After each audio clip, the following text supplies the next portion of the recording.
All right, let's make a formal introduction for our listeners. Good afternoon, Jeffrey. My name is Claudio, and I'm calling you from Washington, D.C., from the studios in Fairfax City. We're very humble and grateful that Jeffrey Ericson Allen accepted our invitation to our show. Jeffrey, welcome to the show, man. It's a pleasure to be here, Claudio. Thank you for inviting me. No problem. The pleasure is mine. Let's go back to the beginning of your life. Jeffrey, were you born like in a musical family? You know, how long were you when you perhaps began taking, I don't know, guitar lesson, piano lesson?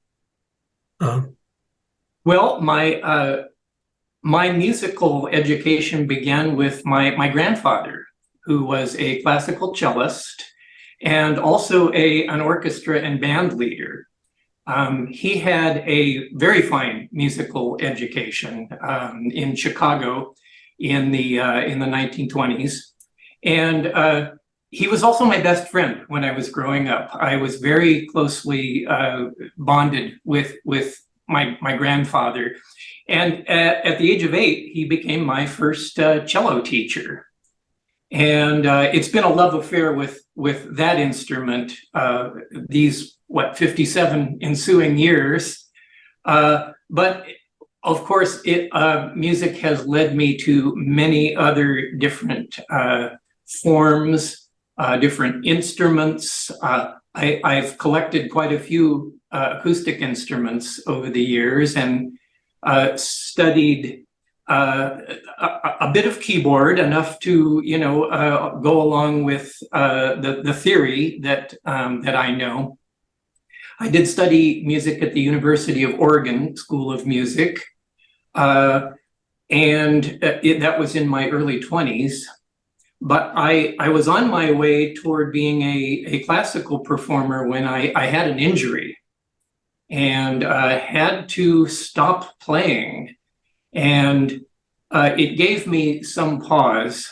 In retrospect, it probably was a good thing because I filled in other parts of my life. As an undergraduate, I was a philosophy major. Perfect, yeah.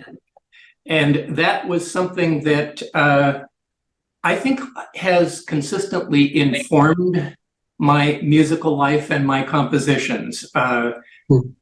Looking back on different pieces I've created, so many of them are informed by either mythological or philosophical concepts. So I think a composer needs some kind of foundation, a human foundation on which to establish their music. So I have, even though I pursued a career as a librarian for many years, I always continued to compose and play. And my experiences were fairly varied. I worked with a group called Confluence, which was guitar, cello, flute, and then sometimes harp, sometimes percussion. And that was sort of a Windham Hill folk jazz sort of style ensemble. But I got a lot of experience with improvisation with that. And that has been a benefit to me as a performer and also as a composer. Because in many ways, composing is a form of improvisation that happens not necessarily in real time, but it's a way of stimulating the inventio. That's a significant part of the life of composing. And following some of the people who investigate rhetoric, musical rhetoric. The other parts of that formula, the dispositio, which is the structuring of a piece, and the elocutio, which is the expression. I sort of follow these parallels in my playing as a musician and also as a composer. So especially these last few years where I've been focusing on both electronic music on the one hand and early music, music from the 16th through 18th century, I find that improvisation has become a significant part of my process.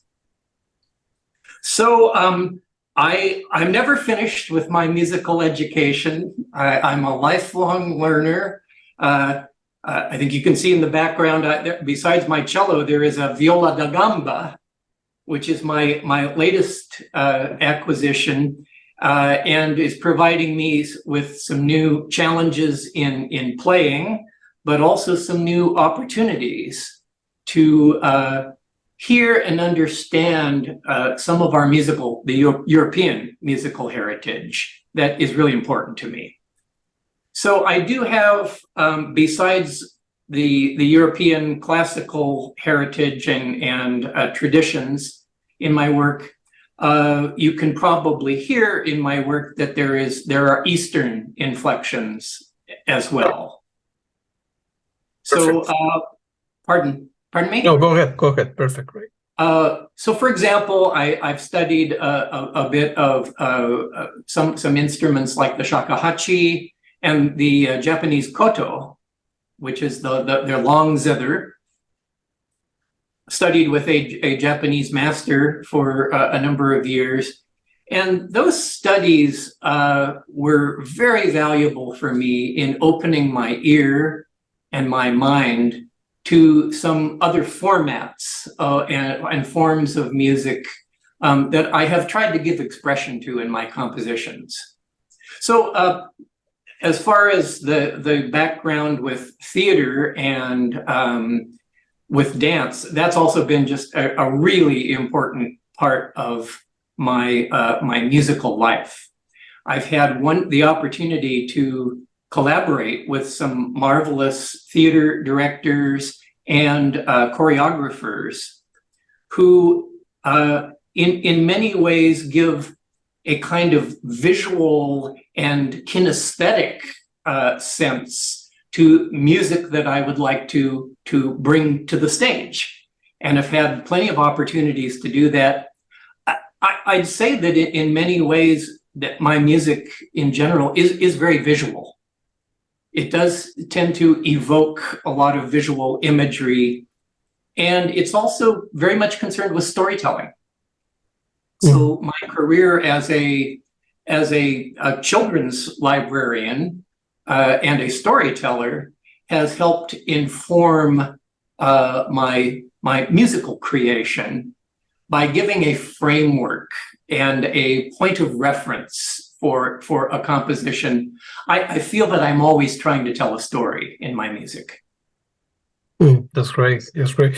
Let me ask you a question. At the beginning, your parent, they saw you playing with grandpa, learning music and so on and so forth. But any pressure from your dad, your mom saying, "Hey, forget about music. You're not going to make any money. It's a complicated. Yeah, you need to a bachelor or a master, become a conductor. And probably one of 1,000 will make it into the world." Any pressure to do that? Forget about music. Go to engineer. Go to medical school, law, whatever you. Forget or you want. Well, that's a very good question.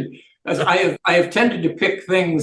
My interests have ranged in areas that are, generally speaking, not so practical. Yeah. I was a philosophy major. Yeah. Wow. Now, I got a dual message from my parents. My mother said, "Oh, I think that's wonderful. You've always thought about life and the great questions." And my father was more, what are you going to do with that? Yeah. When I was heading toward music more, again, a bit of a split message. My mother more on the side of, well, do what you love to do, and the way of living will follow from it. That was her belief. She had a lot of faith in that. Whereas my father, a very practical man, he really taught me a lot about being engaged with the nitty-gritty realities of life. And I appreciate that so very much. But, he would ask challenging questions about those things. And the truth is, as a cellist, I probably could not have made my way as a classical cellist. I did not. I don't think that I had the sufficient kind of internal and kind of just natural talent that one needs for that. I put in a lot of work, and I don't know what would have happened had I, been able and had I continued with that. But, your question is one that I think every musician has to face. You get all kinds of messages, not only from parents, but from the society. And I think in the end, if music is the arrow that, the Cupid's arrow that has struck your heart, you have very little choice. You must follow that in some way. So I have chosen to follow it with as a joyful avocation. And of course, now that I'm retired, I'm absolutely free to pursue whatever musical interests I have joyfully, whether or not they entail any kind of financial remuneration. I don't care about that anymore. That makes no difference. I'm engaged now in. I've been going back to school. I'm taking graduate courses in early music, and good for you, man. Yeah. Finding it just a wonderful opportunity to immerse myself in this beautiful and sophisticated sound world, and also to be engaged with these young people who are so intelligent and so enthusiastic about it. They really give me hope, and I think we. Sometimes we look at younger people and say, oh, what's the world coming to? But when I look at these young people and interact with them, I think, they're all right. These kids are really onto something. And again, they're at the point of their life where they're following their bliss. Absolutely. Yeah. We like we talked before, right? So we live in crazy times nowadays with all the wars and all the things that are happening on the news on a daily basis. But music can, at least for me, has given me so much satisfaction. I'm very lucky that I was born when I was born with my dad that had an obscene amount of music. And I knew back then that I wasn't interested in learning music, right? Or going to musical school or classical music or learn how to read music or pick up a guitar. I knew that I want to listen to this, and I came from a family of engineers. So when I came here to study, to study, I knew that I wanted to be an engineer. I was supposed good at math and physics, that kind of stuff, but music has always been an important part of my life. Is and continue. I had. A lot of music, and I mean a lot of music. Yeah, and I go to close to, as I say before, 50 or 60 or 70 shows a year. So I'm very lucky that where I live, every band comes this way. I live in the border with Washington, D.C. and Maryland, and I mean every band comes this way because it's a very lucrative business for them. So being classical, being jazz, being rock, electronic music, and very music, everybody comes away. So I'm very lucky that I'm able to do that, and that I pick a profession which is I study computer science, which is a very lucrative field, and there's a lot of work out there, so I get paid well, and I'm very lucky to be in this country and to be able to enjoy the stuff. So many people wake up on a Monday morning, man, I need to go to my job again, or I hate my boss. For me, it's the opposite. I'm very lucky. I wake up early, I do what I like. I move companies every 4 or 5 years, and then I'm able to listen to a lot of music and buy a lot of music.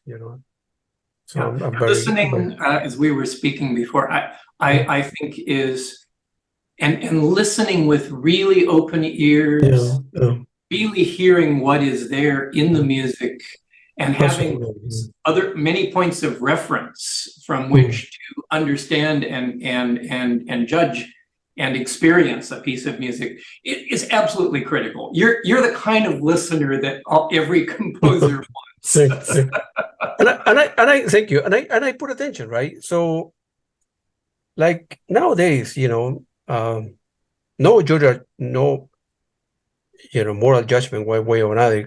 People are different, but but people can download a PDF or can buy a book, right, and read the book and turn pages. So people can download music from the internet or MP3. They listen 10 seconds, go to the next one, 10 seconds, next one. So they listen to a whole album in a minute or so. For me, that, it's a kind of foolish way of living life. I open the CD, I take a look at the picture, an album, turn it and listen to the picture, read the lyrics and the credits.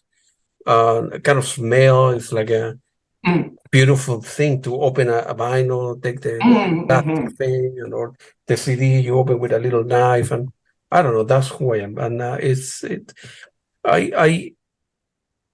during the COVID, right, during the pandemic, I kind of, in a way, well, it's foolish for me to say that it happens, but because a lot of people die. But for me, was a great opportunity to examine my life and see what was important. I was going very fast in my life without thinking, well, I like that, or I don't like that, or I like the kind of project or this. I was working hard, listen to music a couple hours evening, go to bed, and I start smelling the roses, and examine what was important in my life. So, and then during the period, I opened one radio, and I opened another one. I sent the link to friends, and I began with the podcast. I thought,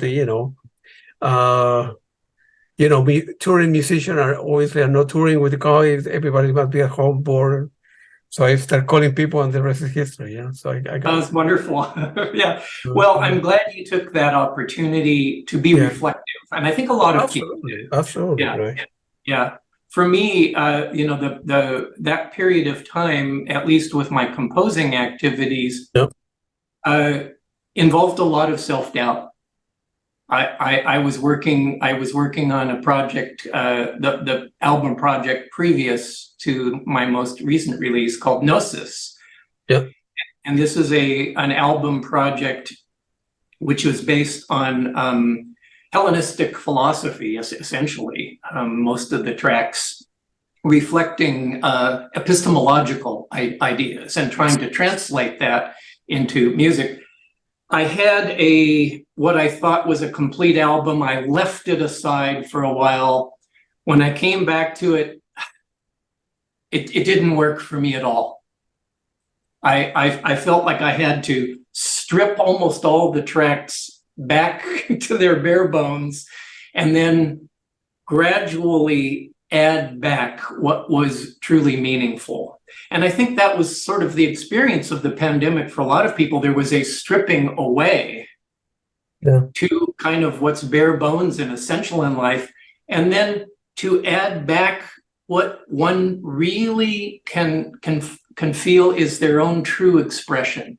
And so when I reimagined that piece, I was able to recreate it much, much better. It really finally reflected my initial vision.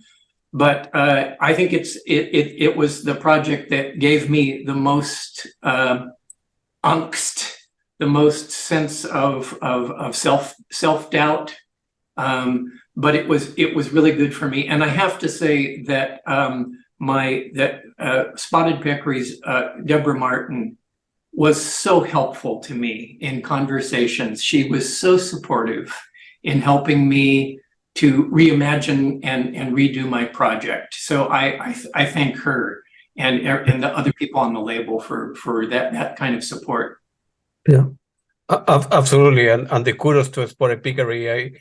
I had the opportunity to interview them and several musicians associated with the record label, and it's a very, very well run, very decent family of musicians, if you will.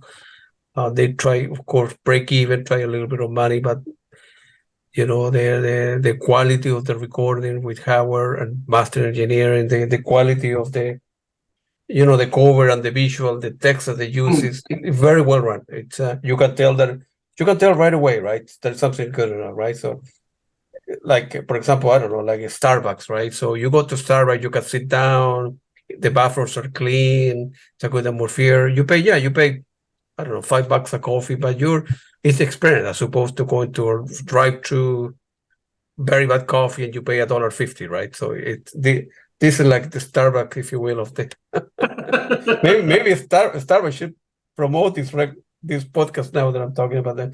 It's a very well run company, well run by very decent people. I have the opportunity to interview, record producer, promoters, and in all ways of life, and they're many bad people, the way that they rip off, the people that end up creating, in this case, musicians or writers. So I'm glad that you are associated with that record label.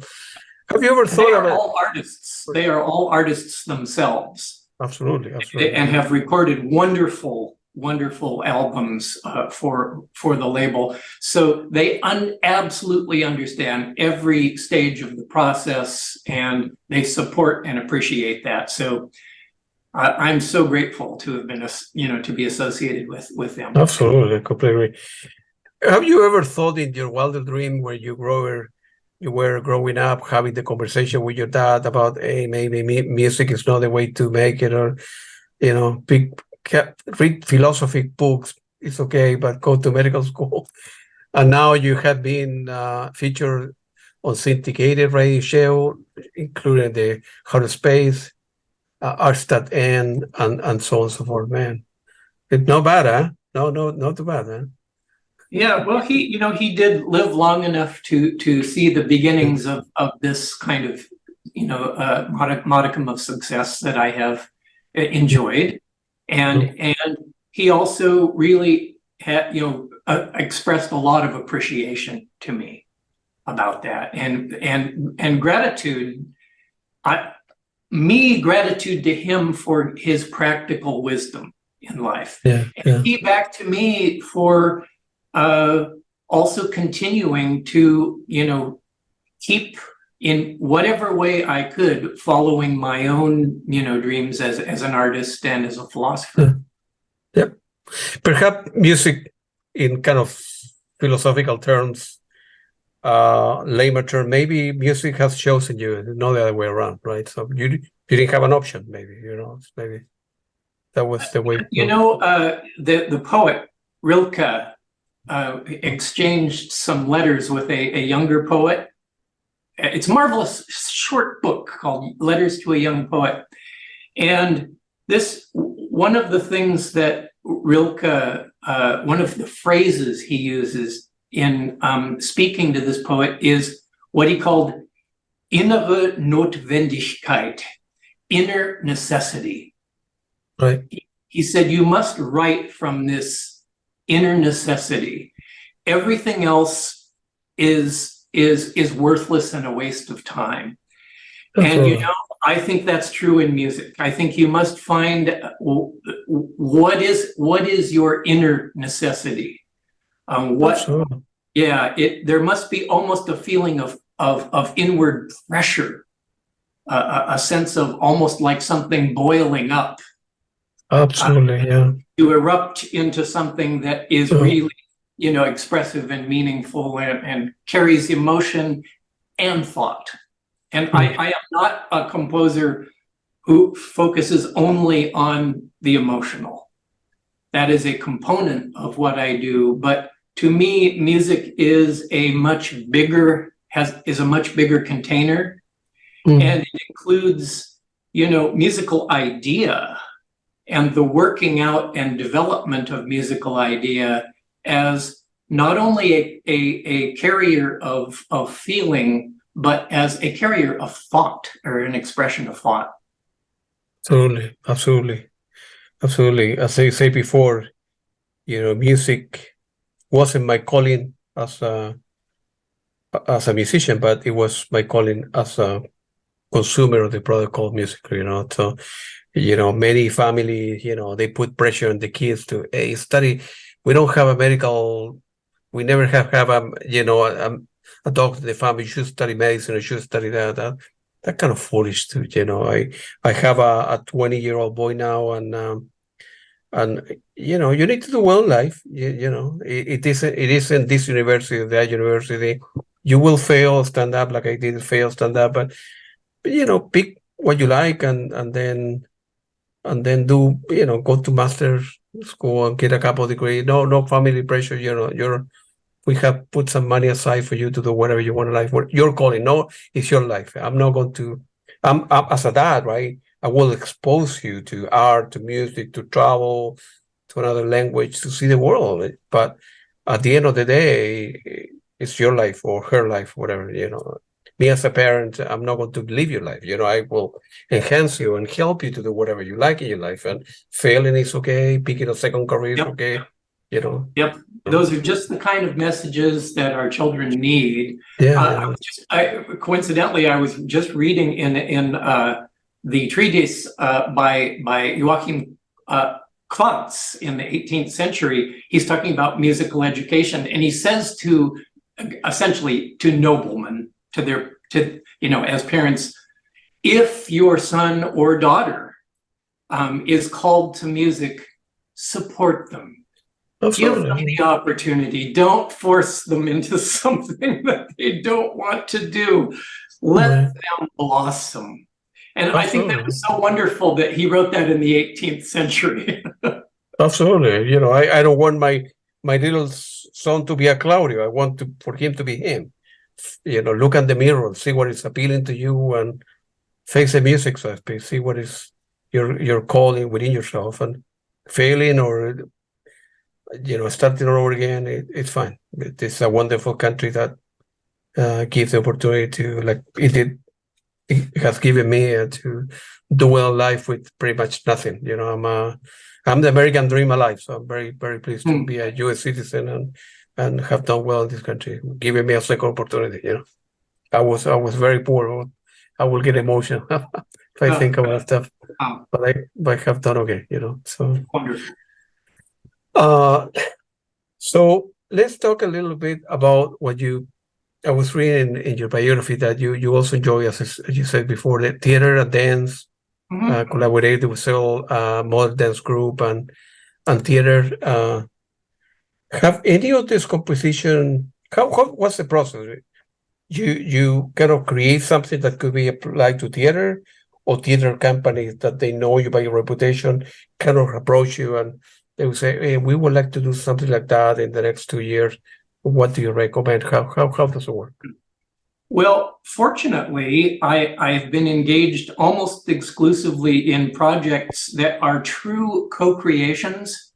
Yeah. In other words, for dance, I've never been asked by a choreographer to provide a score at the beginning and that to which they would work. It's always been a give and take process. So, for example, in my collaborations with Bonnie Samoa here in Eugene, she's a marvelous modern dancer and choreographer. We gave ourselves the opportunity to allow projects to develop very conversationally and organically. So we'd get together, we'd talk about the concept of the piece. More often than not, we would go first to her dance studio. And she would say, well, some of these movements are emerging already. Some of these gestures seem to be forming. And I would say, wonderful. And then I'd go back and would come and do some work here. And then she'd come to my studio. And I said, well, here are some musical responses to that. And then the two of us might structure the work together in various parts, even determining the length of each section. And then the very difficult work of forming the composition according to that plan, bringing it back to the studio, her dance studio, seeing if that works. or if it needs to be adjusted. In some cases, we scrapped the original musical idea or dance idea and started anew, and it always improved the piece. Another example was in the theater. I worked with a theater director who we were working with some ancient materials based on the myth, the Sumerian myth of the descent of Inanna into the underworld.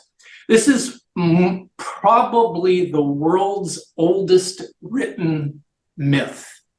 It's 5,000 years old in, wow, cuneiform, on these cuneiform tablets. And Catherine van der Tuin and I explored this wonderful story about how Inanna, the queen of heaven, descends to the underworld to meet her dark sister, Ereshkigal.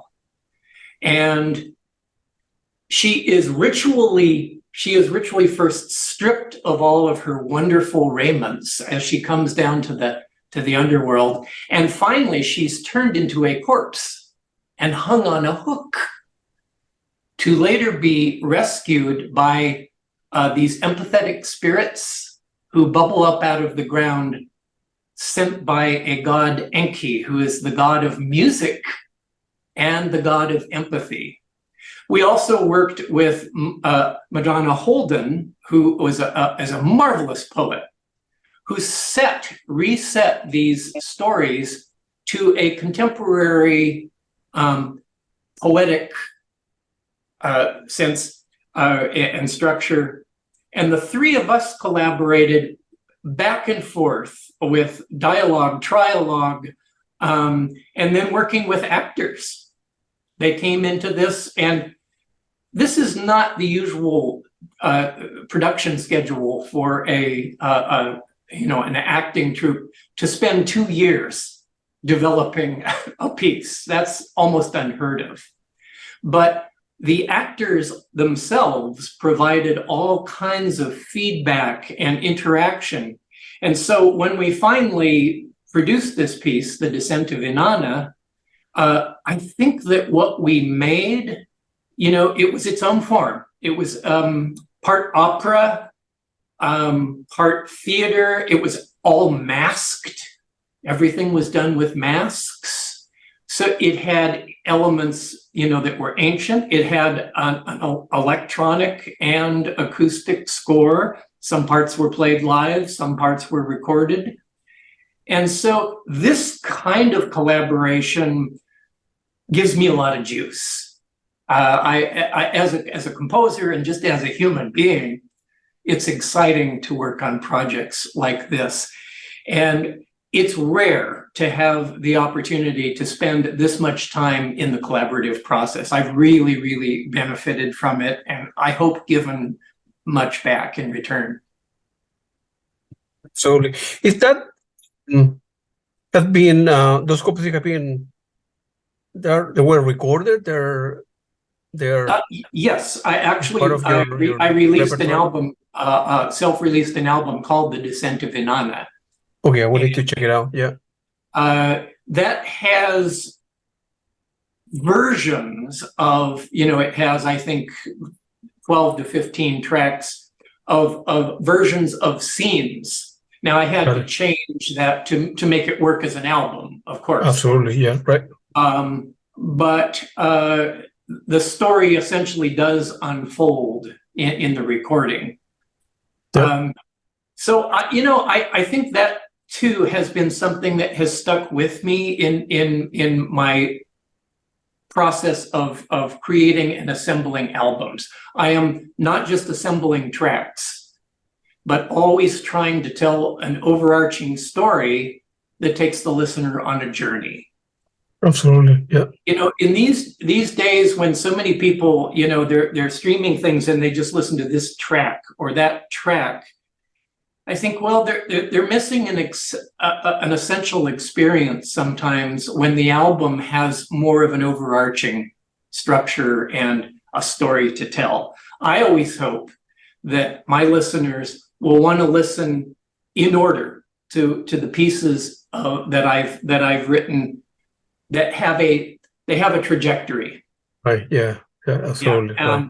But again, that is something that is I'm going against the grain of our very sort of ADHD society, which is this thing, that thing, a lot of disconnected things. I am looking for something more organic, something more connected, something that has a longer story. Absolutely. Absolutely. You must like Philip Glass, I imagine, as well, right? Or not that much? No, so. Actually, some of the other minimalists attract me a lot more. Steve Reich, for example, I think is a far better composer. He has not been as popular, but if you listen to a piece like Tehillim, which is a Hebrew word for praises, that piece, using these minimal foundation, these motifs, builds something that is extraordinary. Or, there are other minimalist composers I could name who do a little bit more for me. On the other hand, the pieces that Glass did for those films that really made his career, I think, popularly, beautifully tied to the visual. So full props to him for that, but he's not my favorite minimalist composer. I got it.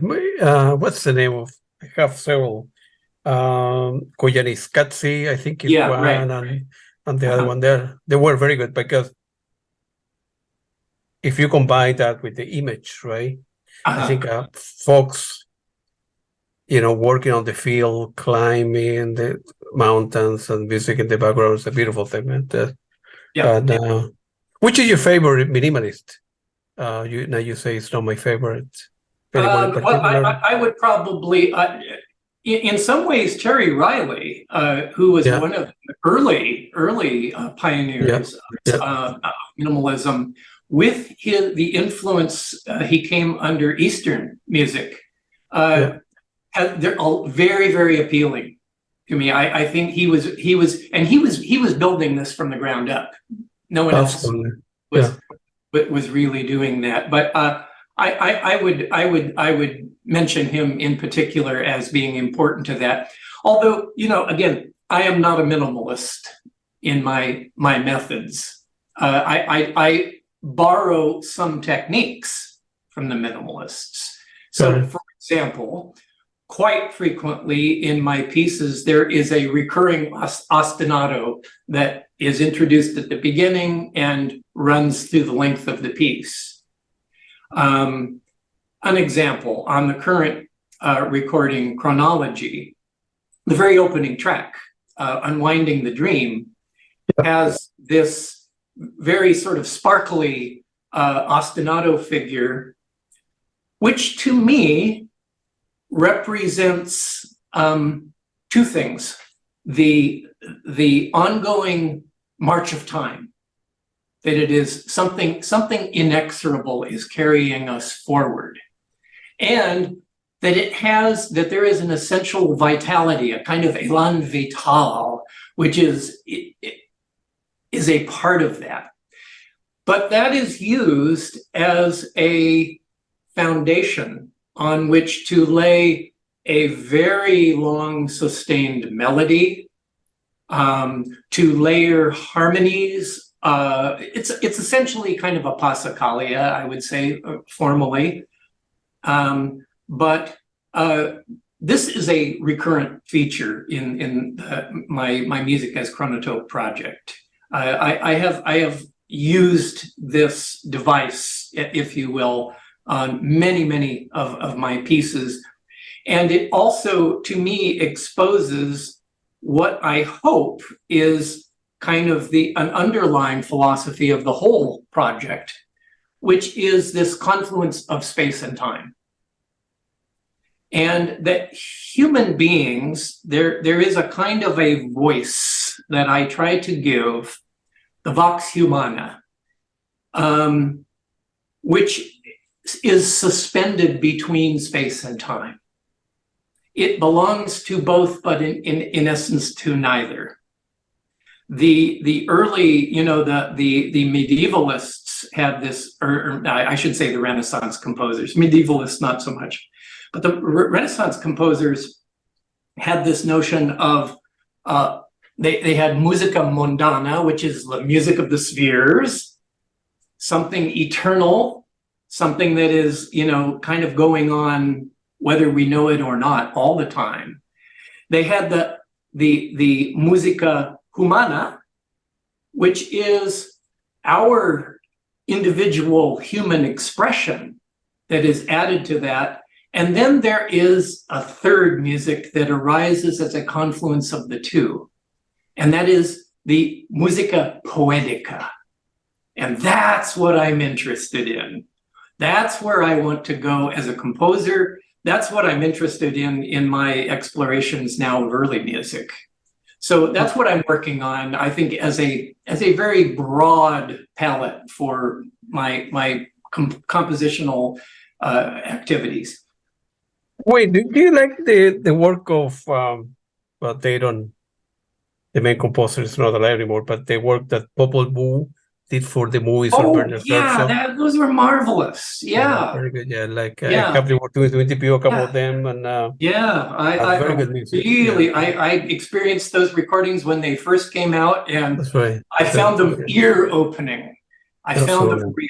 refreshing. It's like, okay, here is something new and vital. Yeah, marvelous stuff. Love it. Absolutely. All right, let's start talking a little bit about the album. So you have released 10 solo albums, and then this is your sixth with Spotted Peccary, right? Which is this album, Chronology. I question what I noticed that in some cases you I don't know how the correct word, like try to connect the C with the H, like a tilde on top in some words. That's a design choice. Daniel Pipitone came up with that. I like it. Yeah, absolutely. Yeah, I don't know. It seems to express it in a font. It's almost providing a kind of internal connection, which I love. Daniel is a genius. He designed this. Very, very smart. Cover. I love his work. Everything he has done for me. He's done all of my albums with Spotted Peccary, and he listens very carefully to the music and before he begins any design process. And he has there's a lot of back and forth. So I appreciate everything he's done. This latest one might be his best for me. Yeah, no, it's a beautiful. Do you like now? You mentioned space time. Do you think that the reality that we sense, our senses, so to speak, is what it is, or you think it's kind of an illusion that? I think we are prey to all kinds of illusion, and beginning with the illusion of the self. I honestly, as a philosopher and also as a long-term meditator, have the philosophical belief and the experience that the self is a kind of a necessary fiction for life, but there is no entity that is, there is no ghost in the machine. There is no soul riding in the body. We are a phenomenon. We are a phenomenon like all other phenomena, things that appear out of nature and have their, are affected by cause and effect and then disappear. So actually it brings to mind one of the second track on the album called Mind's Eye. Mind's Eye, yeah. Very specifically with that track, I was reflecting on this epistemological illusion that we have of the self and the way in which the mind attempts to keep regenerating itself telling stories to itself about its self-existence, false stories. Perceptions of our perceptions of reality, well, it's very difficult. We have no way to check whether they are in some way corresponding to, as Kant would call it, things in themselves. Das Ding an sich. But I don't think that the world is so limited that our five senses are capturing things as they are. I think that we have this evolutionarily developed, sort of equipment that has been useful to our survival. And that includes the self, that is part of that. But are these things real in a fundamental transcendent sense? I don't believe so. No. Where do you think consciousness come from there? It is here, or it is somewhere out there, and we kind of communicate via Wi-Fi, if you will. Where do you think? I would say that I probably follow the view that I'm primarily a materialist. Okay, I do not believe in a spiritual world, a separate world, an extra world layered on top of this one. Yeah. I think that consciousness is an emergent property. This marvelous brains we carry around with us, these 2.5 pounds. It's the most complex phenomenon that we know of. We look around and we study, it's the most complex thing we know of. And exactly how, these 100 billion neurons through their trillions of neural connections, how they engender and create consciousness, that is a problem of such difficulty, I doubt that anyone will ever be able to solve it. But it is interesting that neuroscience is exploring these things as we speak, and I think shedding some light on it. So I believe consciousness is an emergent property of complexity.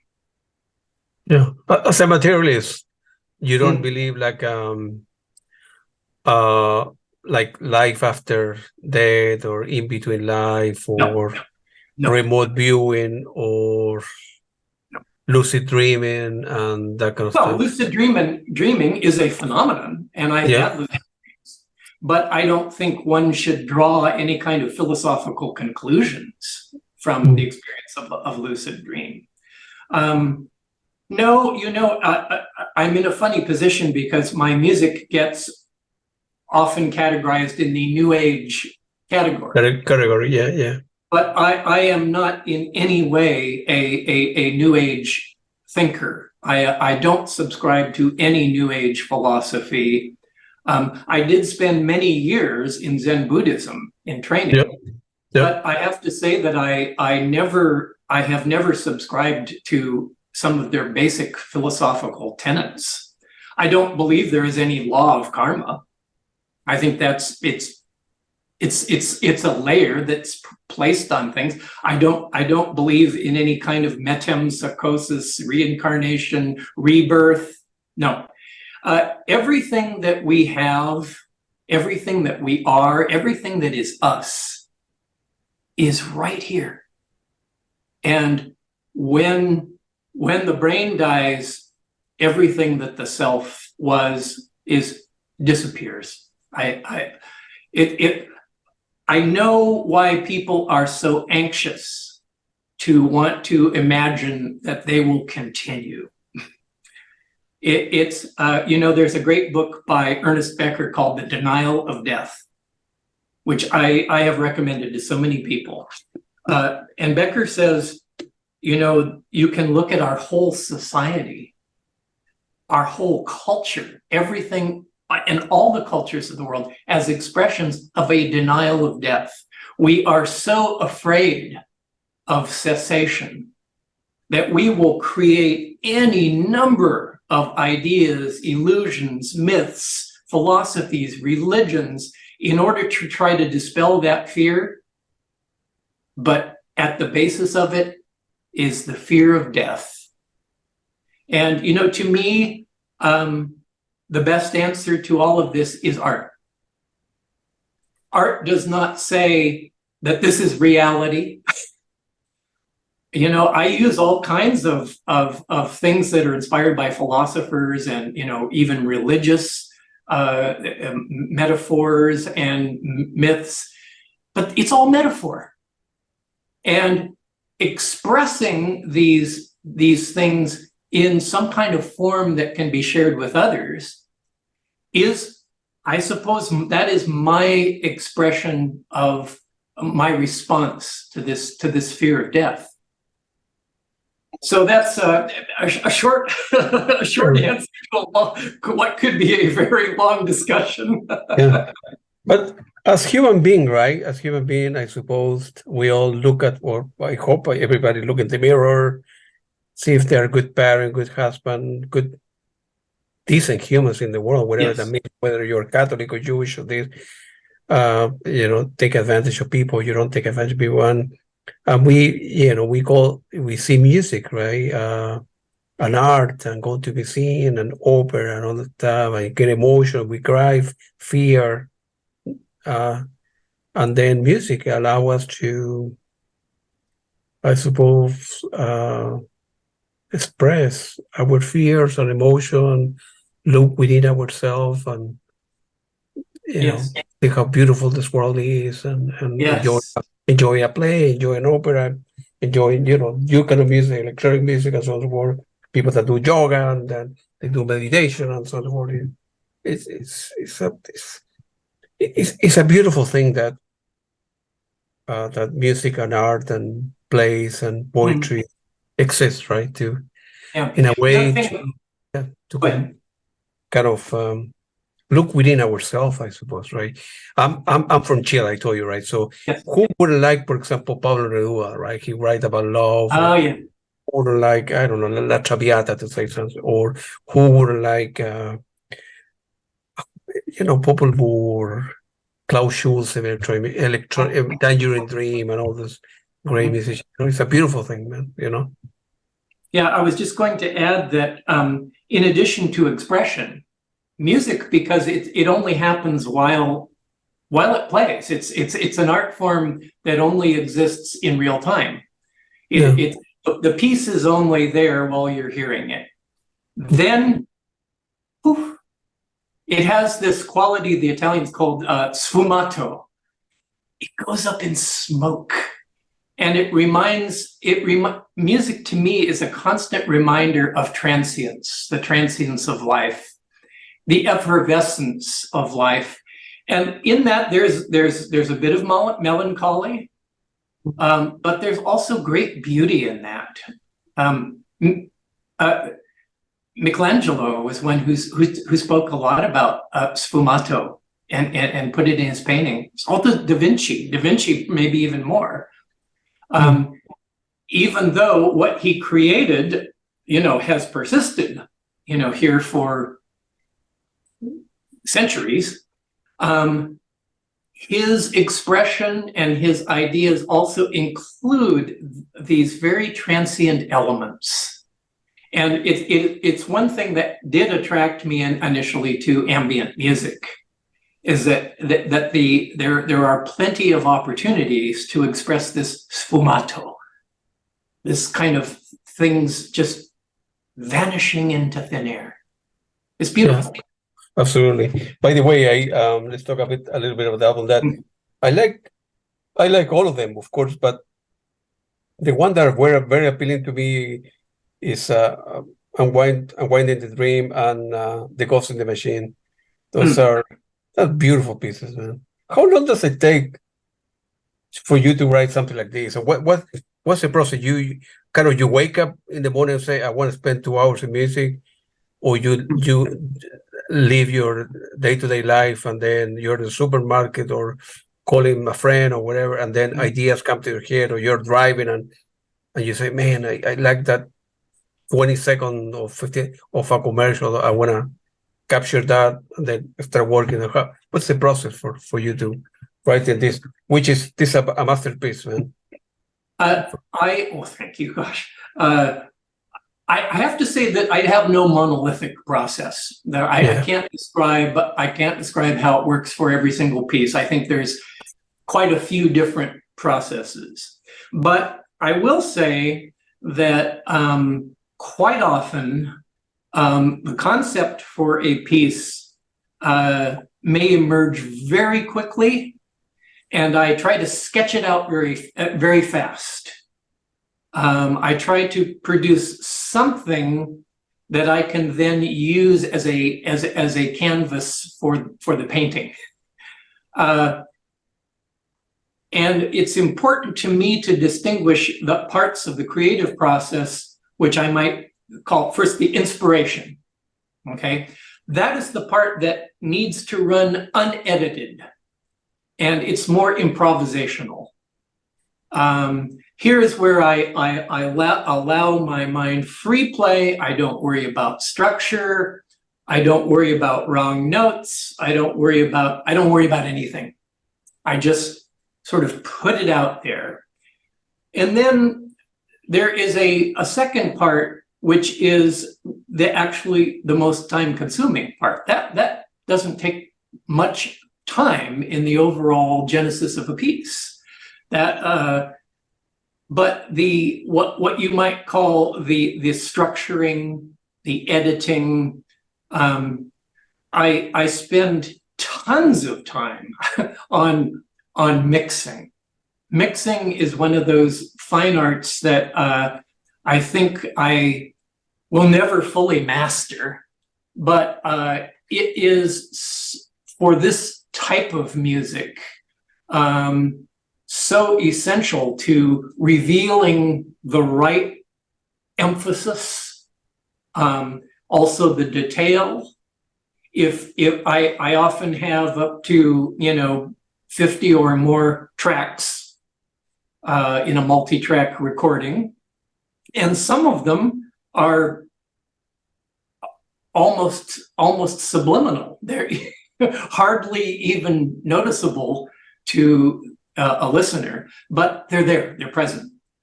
Others that are things that I want to bring into focus, yes, of course, but also manipulating not only things like the relative volume of tracks, but their spatial placement. If you listen to my recordings with headphones, I think you get the full sense of that immersiveness. That there are lots of parts that move in the aural space, in the stereophonic space. I'm using this wonderful illusion that we have of three-dimensionality with just the two ears. I have to also say that in this most recent project, that the mastering by Howard Givens emphasized those aspects and the spatial qualities. He gave it even greater a greater sense of spaciousness, and sometimes you can hear sounds way back behind your head. Some are low, some are high. He helped emphasize the full panorama of the sound. And so, boy, when I got those masters back, I was thrilled to see how beautifully he emphasized those things that I wanted in the mix. So mixing to me is actually a musical activity. It is as important as, as the notes, as the instruments, as, the harmonies.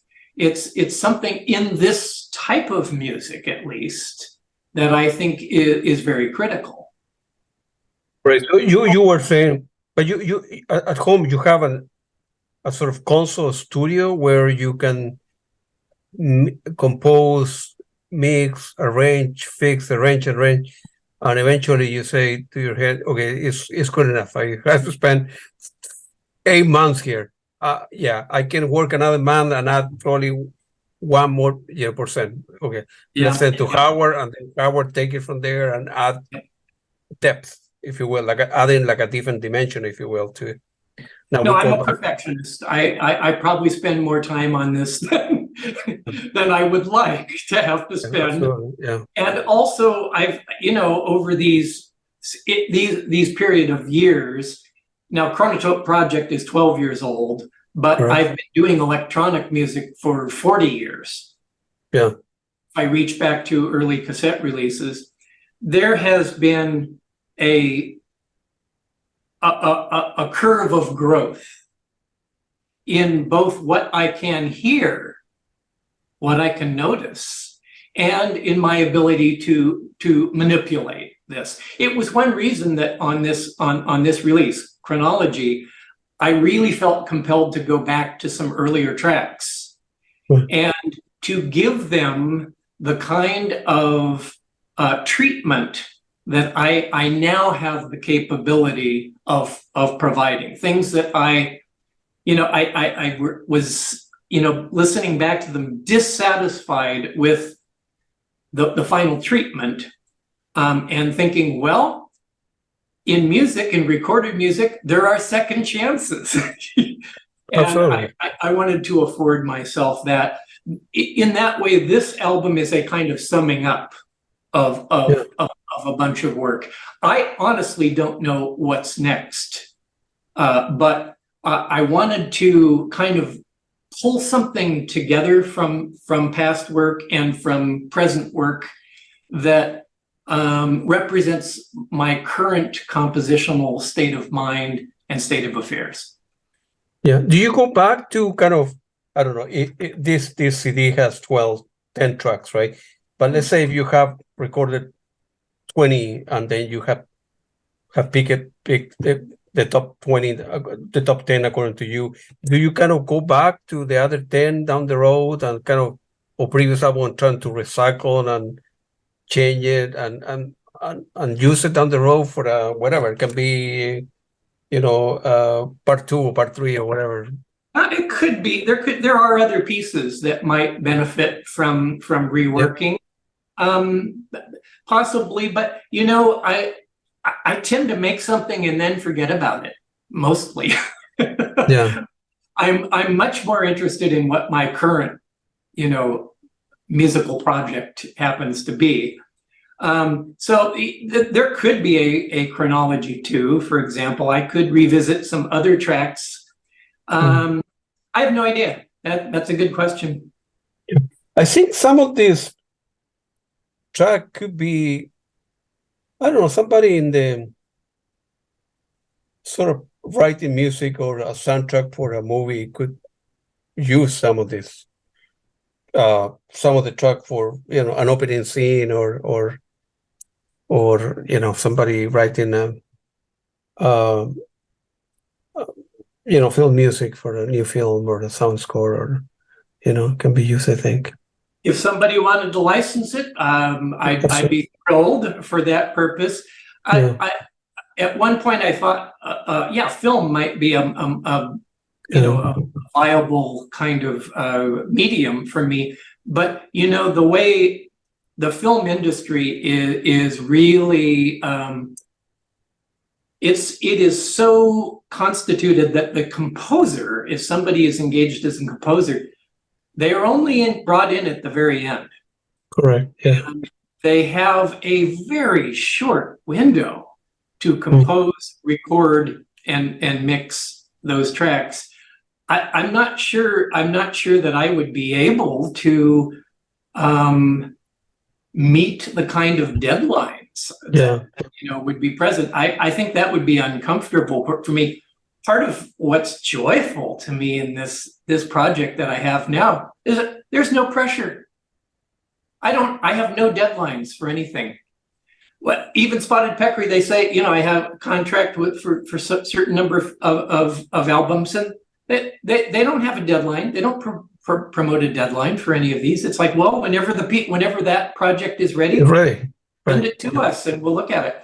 So I love that. That feels much more congenial to my period of life. You say something very important. I have interviewed other film composer, and like you say, well, first of all, let's say the budget is, I don't know, $10 million to make a movie, just to put a number there. The music is only, the budget allocated for music is only like 2-3%, and the time is only like 4 weeks, right? So, as opposed to music being an integral part and being written as you halfway, not at the end, right? So you go back and forth, I suppose, in my imaginary world, going back with the director back and forth, okay, this is 50%, the idea of the film is like this, start composing, so you could see what kind of the movie or what the film is about after I shoot the film, instead of you at the end composing, okay, that's the end product. You're not part of the movie creator, you're part of just put the soundtrack for this, and then a film editor will take your music and then 10 seconds here, 3 seconds record, seconds there, and then it's weird that the way that the film industry works, because like we thought music is so important to me, so I found it strange that only that they receive 2 or 3%, and then you do everything at the end, right? So Yes, and you're under pressure. Hey, you need to deliver that by November 1st, no later, November 1st. So do whatever you need to do to make it happen, right? Part of the problem too for me, Claudio, is that music to me has such a different pace than things like text. I have written songs, and when art songs, pretty much, and there you must, the text generally cannot be drawn out so long. Right. But you have to develop the emotional curve to the story at the same pace. That's very challenging. Now with film, I think that it's even more challenging because scenes are very fast these days. The edits are so quick. I remember in earlier days of film, not that long ago, where scenes were longer. Now and I'm sure someone studied it, but they're a lot shorter. Maybe it's because people have less of an attention span. I don't know. Yeah. It also means that musical, motivic things that are offered in that thing have to be developed and have to express themselves very quickly. And I'm not sure that's very congenial to my style of music. But if somebody wanted to try to engage me, it might be a fun thing to Absolutely. I don't know. It's I noticed that you I don't know if your music is on Spotify now, but at least it is in Bandcamp. Do people buy physical thing or the MP3 file, or is kind of a little bit of money that can be made on a monthly basis or a weekly basis for your music producer in order to kind of recover your investment a little bit, if you? Well, it's not something I worry about or think about that much, honestly. T.S. Eliot said to the poet, your business is to create the poem. The rest is none of your business. Absolutely, man. I do like that. Now, that said, I have to say that, yes, you can look at the statistics. People do not buy the physical media to the extent. Now, there are collectors like yourself, like myself, actually want to have the physical, media in hand and to enjoy the whole thing. As you said, opening the CD, looking at the artwork, reading the liner notes. That has been steadily eroded over the years. And some of these streaming platforms like Spotify, okay, you can find all this wonderful music. Well, they pay sometimes fractions of a penny for a stream. And it's not, I don't find that particularly fair to artists. Absolutely. Yeah. more respectful to artists. But it's a different day and age. And who knows whether physical media will come back into vogue. I sort of doubt it, but it would be nice. Now, for example, people who like records, and there has been a resurgence of interest in vinyl. As far, none of my work has been released on vinyl at this point. But there is a subset of music, listeners who they're vinyl collectors. They have there's something about that, and I get that. I really do get that.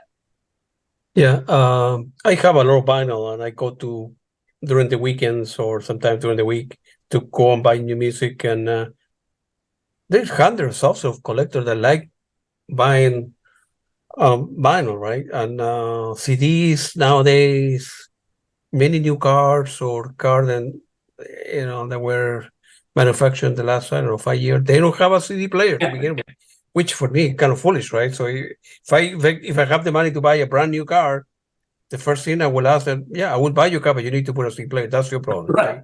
I'm a music guy. Otherwise, I'm not interested in the car,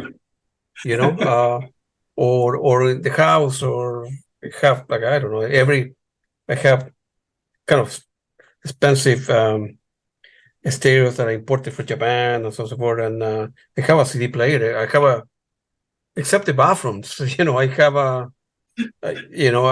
equipment in every room. So whether I go for the second floor or third floor and the living room, and I need to have my Blu-ray, my CD, my vinyl, and stereo. That's my life. That right. Other people like other stuff. So it's kind of it's part, right. Yeah, we then again, right. So musician and artists, they need to adapt, right? Society, well, this is the internet. People don't like to buy things anymore. Streaming, you go to a URL for your phone or for a device. Well, the music is there. Just click, enter Spotify, Bandcamp, and listen to stuff for free, right? We need to adapt in society, right? New technical revolution are coming forward, and now maybe with AI, and there will not be any musicians anymore. A robot, you would put a little bit of input, keyboard play, and dark music environment for a horror movie. 20 seconds later, the engine. Oh, that's what you mean? That's farther along now than you would imagine. It's so far removed from my life and my practice and my interest. I think that's lamentable. Yeah. I just can't imagine it. But and I think too, there are some forms of music that are sort of disposable, that for which the AI is maybe ideally suited. Listen these days to the pop songs that you would hear on the radio. Yeah. There's very little variety. Ooh. There are a handful, a few formula that they all sort of fit. Now that was not true in the heyday of kind of album rock music, where there was, tons of variety and creativity, and songs were very distinct. Now I don't listen to pop music anymore. I can't. It doesn't interest me in the least, and life is short. I am going back as a listener myself now, not just a few years, but centuries. And I am finding my greatest joy and interest in music that's 300-400 years old. Wow. In particular, the Renaissance polyphony is something that, as a listener and as a composer and as a player, just floats my boat. It gives me everything. That's why I'm so eager to learn the gamba. I want to play in a viol consort, and play some of these great English composers, William Byrd and John Dowland and Orlando Lassie, and just these, because the music is not only just beautiful. I mean, it has an eternal quality to it, but it's conversational. All the parts are integrally connected, and it's this constant polyphonic conversation. That is not the way most people that's not what most people want to hear these days, honestly. It takes some exposure and some training to be even interested in this, I think. But that's where my ear is. Absolutely, man, absolutely. And the last question, Jeffrey, feel free to elaborate or about your Bandcamp site and mention Spotted Peccary and where people can buy your music and get exposed to your work, which is fascinated, and buy the physical thing. As I say, I like physical things. And this is the great album, man. Very thank good. you. Thank you so much, Claudio. That means a lot coming from you. I know you listen to a lot. I have a listen. A lot of I buy on a monthly basis. I don't know, at least 50 or 100 either vinyl Blu-ray. So I spend a lot of money. So I listen on a daily basis, at least 2 hours of music a day for the last 55 years. So Spotted Peccary does a great job with distribution. The album is available virtually everywhere. I mean, all of the streaming platforms have it. If people want to sample or listen that way. Although I hope that they don't just snack. Buy the thing, right? I hope that they will, elect to have the full banquet of the music. And I suggest if people want the physical CD, go to spottedpeccary.com. They often have wonderful sales on albums. They want to get the music out there, but I know it's at Walmart.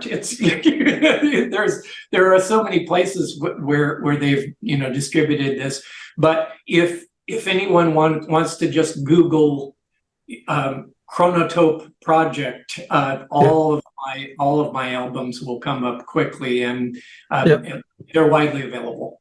Yeah, I will put the links of your Bandcamp and the link of Spotted Peccary as well on the. Very good. Yeah. On the when I upload the interview to my YouTube channels for people to buy the music, because it is great. It's one of these records that you want to see that you need to have. Where you're doing meditation, running, jogging, breathing, or listen to music in the background, whatever. You need to have this album. It was very nice talking to you, Jeffrey. It's been a pleasure, Claudio. Yeah, thank you for what you do. Oh, no problem. Yes. Well, thank you. Well, thank you for the composer, right? Otherwise, I will have a miserable life if I was going deaf or something, because I will go crazy if I couldn't listen to music, man. So hopefully God can keep me alive for a long period and keep my ears intact. Indeed. So it was very nice talking to you. Good luck to you. Likewise. Take care. Thank you very much.